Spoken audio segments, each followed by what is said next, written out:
In-stream YouTube ads can be tricky to figure out. And I know what you're thinking. Whenever I tell people that we advertise on YouTube and we run the ads that you can skip after 5 seconds, people are thinking, wait, doesn't everybody always skip those ads? Do they even work? I know your finger's probably hovering over that skip button whenever a YouTube ad pops up, right? Now, this is probably the case, but ads do work when it comes to influencing viewers to make buying decisions. And that's why there are billions of dollars spent a year on YouTube ads. You got the both perspectives, right? Most people skip YouTube ads, and it's true, most people do skip YouTube ads. But the small percentage of people that do watch it are a lot more engaged and interested in the product or service that you have to provide. In this video, I want to give you the 5 best practices to making sure you're getting the most out of your YouTube in-stream ads. And if you stick around to point number 3, I'll share you one of my biggest takeaways last year when we were running our own YouTube ads.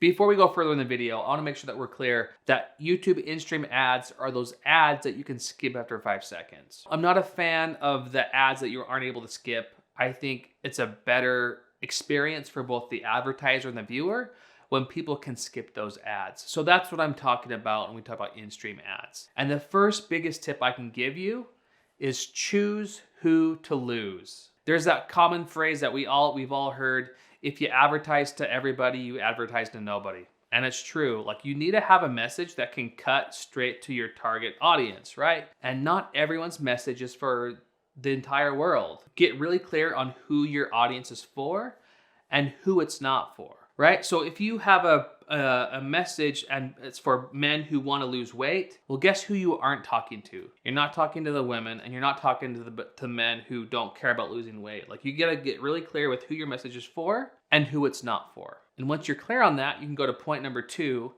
is make sure those first 5 seconds are captivating, right? The first 5 seconds, again, people's fingers are hovering over that skip now button. And if you can bring to their awareness what you're talking about, and if it's interesting to them, they're gonna keep watching it. And if they're not interested in it, they're gonna skip it. And that's totally fine, because if you're advertising, you don't wanna waste your money on people who aren't interested. And if you're the viewer, you don't wanna give up your time on watching a video that you're not interested in. So it's a really good thing to choose who to lose in the first 5 seconds. One other cool thing I'll say about the first 5 seconds is the way that you get charged for a view on YouTube. It's like a CPM model where Google will charge you like $20 for 1,000 impressions. So if you think about this and said, hey, would you speak to an audience of 1,000 people for $20? What would you say? If you could only speak for 5 seconds to an audience, what would you say? What you say in that first 5 seconds should lead to having people watch the next 30 seconds. So think of it this way: you pay Google $20 and you're guaranteed 1,000 impressions that people watch for at least 5 seconds. You gotta nail that first 5 seconds, because if you do it right,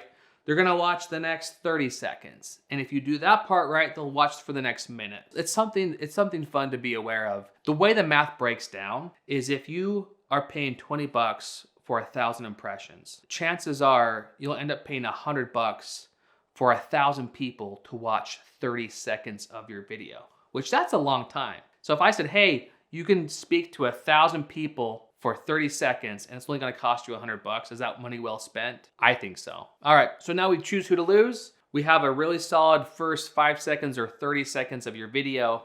My next tip is to test different intros, test different hooks, because not all hooks are created equal. Not all intros are the same. People are gonna resonate differently with the way your video starts. And so you wanna test multiple images and see which one gets the highest view rate or click-through rate or conversion rate. Because at the end of the day, you may think you know what works, but until you test different messages, you just don't know. And this hit close to home for us personally. We had recently, last year, launched a new product where we could help people create YouTube ads in 3 days at our incubator. It was a new offer for us. It was a new funnel, and I created a bunch of videos, and I wanted to know which one was going to land better. And so we created 3 different intros, and on one of them, I thought, hey, let's add some humor to this. And I kind of did this little joke that we threw in the first 5 seconds that wasn't really related to what the audience we were going after. And I said, I think this is funny. Let's see how this works. So we tested like, One where I start off with a business case study. We tested like the funny, jokey video that in the first 5 seconds. We tested another one. And we ran them. And the humorous one, the funny one that I thought was funny, the one that I thought would work well, guess what? That got the worst. That performed the worst, meaning hardly anybody clicked on it and hardly anybody like opted in through our funnel on it. And so that was a big takeaway for me is sometimes what we think will work the best doesn't.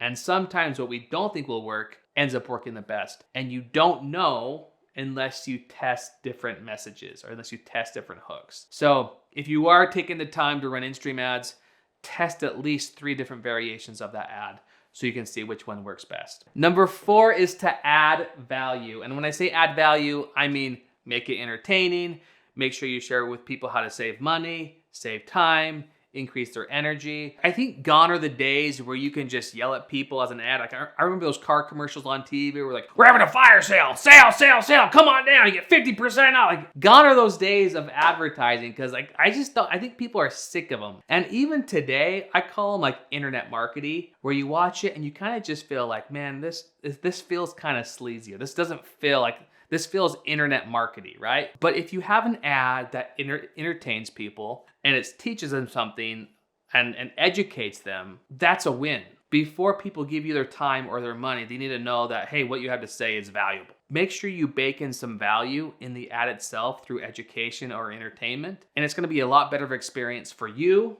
as the person running an ad, and also as the viewer who gets to watch the video as well. So add value. Now, one of my favorite stories that when it comes to adding value is we got brought into a company to promote their product. It was an e-commerce product. And when we first came in, it was a newer product in the market. We didn't know exactly how it was gonna land. In fact, this was for a company that it allowed you to fly a full-size flag from the back of a hitch receiver. And so when we first came in, we thought, who's gonna buy a flagpole for their truck? And immediately we thought, oh, it's gonna be people who, tailgaters, they go to football games. So all of our messaging and video was around football fans. Well, come to find out, football season starts. And we start running the ads, and like sales are kind of just flat. Like nothing's moving the needle. And so we turned off the ads, like, hey, these ads aren't working the way we thought we would. So we stopped it. And then a couple months later, we'll go by like, hey, why didn't these ads work? Because we wanted to do another video to really help grow the company. And so we said, hey, before we write a script or shoot a video, let's actually reach out to the customer base and let's talk to them. It's like, who are they? Why did they purchase the product? And based off the survey data, whatever they say, we're gonna make a video around that specific audience. So that's what we did. We sent out a survey to the customers, like, hey, who are you? Describe yourself. Tell us why you bought the fan pole. And they did. They told us they bought the flagpole to fly the American flag. They didn't buy the flagpole to go to a football game. Like 95% of the people that took that survey said they wanted to fly the American flag. So when we recreated our video, we made sure that we talked about the American flag and supporting the country, right? And once we launched that, like the sales took off, and it was really cool to see all the customers come through from that ad campaign. Again, my takeaway there is to make sure that you're adding value through your ads and that you're really building the ad around the audience, right? Not around the product. All right, the last one is make sure that there's an invitation, like there's a call to action, right? You're spending money getting your message in front of thousands and millions of people, and you're providing them with a great experience where you're adding value, you're educating them. And at some point, you want to be able to have that money come back into your business, right? And so make sure that you have an invitation and an offer where they can get more added value from you. So again, when I think of advertising, I think there's like brand plays, and I think of like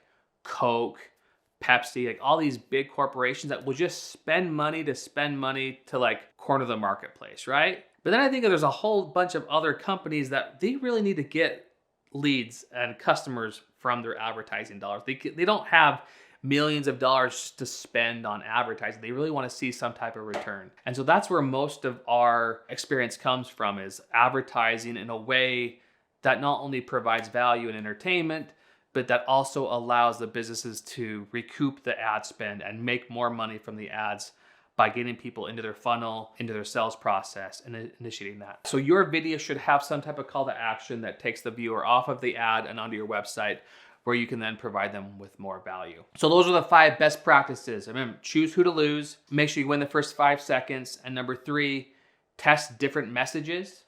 Number 4, add value, and 5, have a call to action. If you're still watching, you might be interested in our next video, which is how do you make money from ads on YouTube, where I go into more detail on that subject. If you haven't already, subscribe to the channel, and I hope you have a wonderful day.